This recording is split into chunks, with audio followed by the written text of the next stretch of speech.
A year ago, Africa Web TV did an impromptu piece on the Sarakasi project during our stay in Nairobi, Kenya. The one person conspicuously missing in that report was the co-founder and managing director of the Sarakasi Trust, Marion van Dijck, who was then on vacation in the Netherlands. A year later, Africa Web TV was back at the Sarakasi Dome in Ongara Road to meet Marion van Dijck, a Dutch national who sits at the helm of one of the most dynamic youth empowerment and cultural organizations in Kenya. We wanted to know what brought Mrs. van Dijck to Kenya in the first place and how the Sarakasi idea began.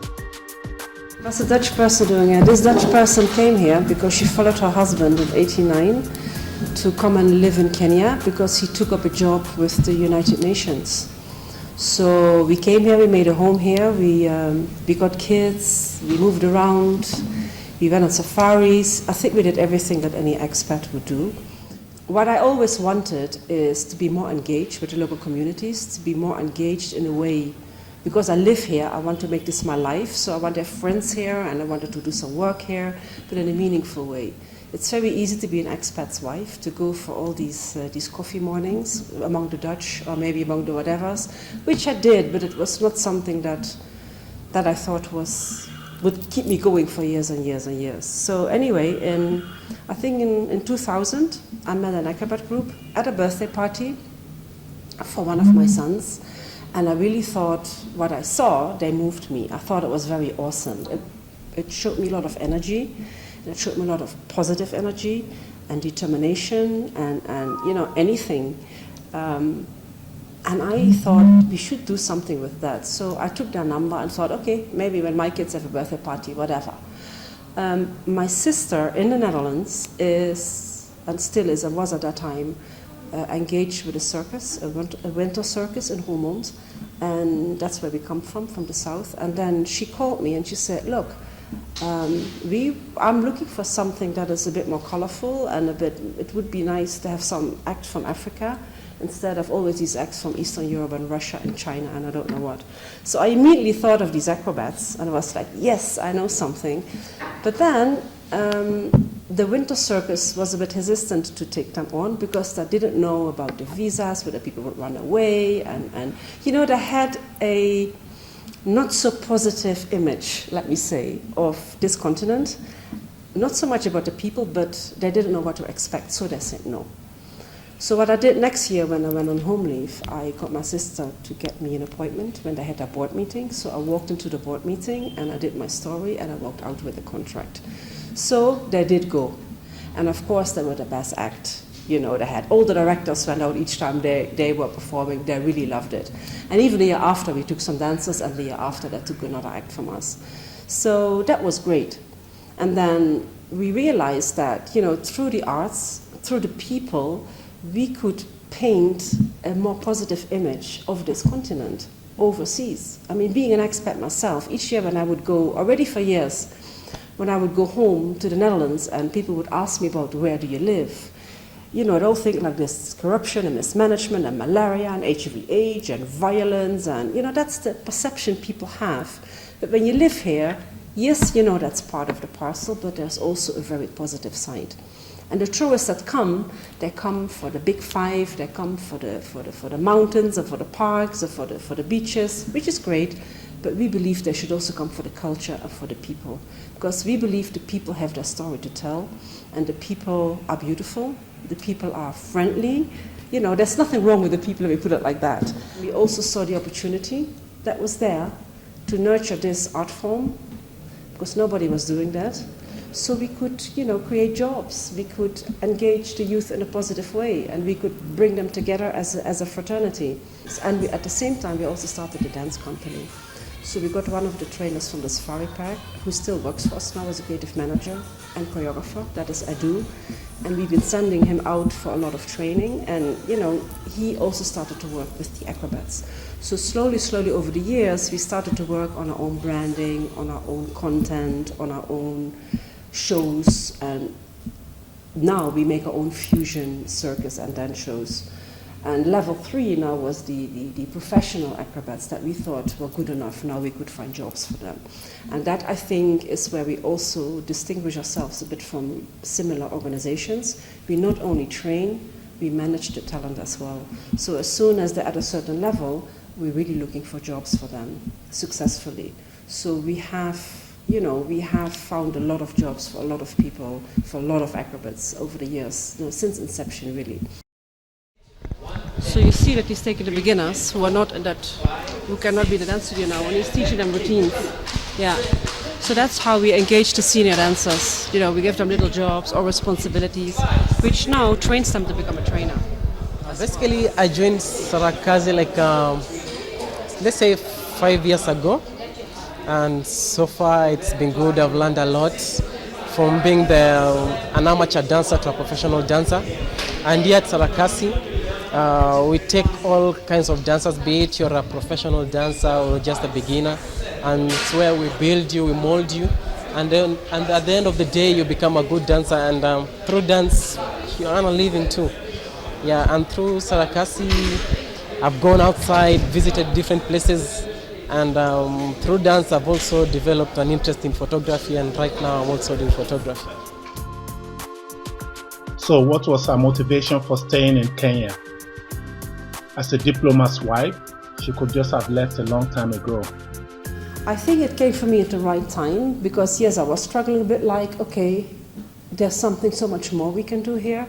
It also came at the same time that there was a lot of discussions going on in my Dutch community. There was a Dutch school, and and then I saw that my kids were also growing up, and I really wanted my kids to not only be like in an expat or a Dutch setting. I also wanted them to know that there's more than living in the suburbs of Nairobi. There is so much more here. My kids are born here, and my kids, when our kids were like teenagers, many people would leave because, we don't want our kids to grow up here because they need to go back to the Holland where they can bike and I don't know what, But we were like, this is the point of reference for our kids. They do not know. They do know when they go to Netherlands they can bike there, but they are happy here. And we like what we're doing here. And then 10 years ago also we adopted a Kenyan girl who was born and left close to our house. So that also gave us more roots here. We already had started Sarakasi, but also because we were doing Sarakasi, which is another child that you cannot start growing and leaving. So there were many things that tied us to Kenya. And then, yes, my husband works for the United Nations, and within the UN he was lucky that he was offered different jobs so he could stay here as well. Yeah, but we really wanted to stay, so we made an effort to stay. Is Marion leaving Kenya soon? I love Kenya. So I'm here for so many years, I wouldn't even want to go back. I like it here. Like I said, I have my work here, I have my friends here, my kids are here, my family is here, I know my way around, I like the Kenyans, and I think the Kenyans like me. I like Sarakasi, it gives me a lot of inspiration. What I do with passion. I think I have the best job anybody can have. I've seen this organization grow. But it was teamwork. It was not only me. It was, I have good people working for me here. And I think what the Sarakasi team has established is that we do this as a group together, which inspires me every day, really. So apart from the whole training capacity building, we send people out on cultural exchanges, we find jobs, we do a festival every year. We have a hospital project where we inspire kids, that are sick, and we go to juvenile remand homes. We work with deaf and blind people. We have a monthly hip-hop platform. We do workshops. It's so versatile what we do here that there's never a dull moment. Given that external funding is proving to be a huge challenge, what does the future hold for the Sarakasi project? I prefer even nowadays to not even call this arts and culture anymore, but entertainment industry. It is an industry, and I think we have to be taken seriously. And in that way, I think as Sarakasi, we need to see how we can maximize on our money incoming activities in a commercial way, because I think we're good enough.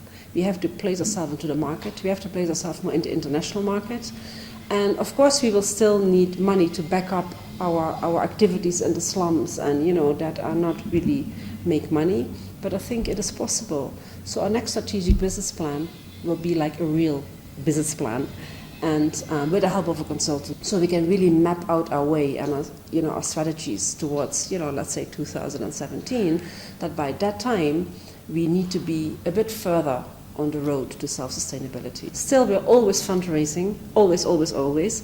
We founded Stichting Sarakasi Netherlands as well, to support Sarakasi Kenya in fundraising activities and in getting, Sarakasi to know, maybe for starters Netherlands, but then maybe it can spread out over Europe, hopefully. You always have to think big and think far. And maybe that could be the hub that can help us getting international contracts in Europe, which is a bit more difficult from here. Because the way I started, like the way people look at Africa, it's still a bit like that. It might be easier to have a local office in the Netherlands who sells our product than it be done here from Kenya, just because of proximity and this way people think, and I don't know what. So there's many plans in how to. We're here to stay anyway, so yeah. Sarakasi has exchange programs with organizations in Kenya and several parts of the world. While we were at the Sarakasi Dome, we met Tamara, who was on an exchange stint from Norway. We exchange our knowledge in circus or dance. So I'm here with one girl from Norway, a dancer, and a guy from Mozambique, who's also a dancer, and I'm doing circus.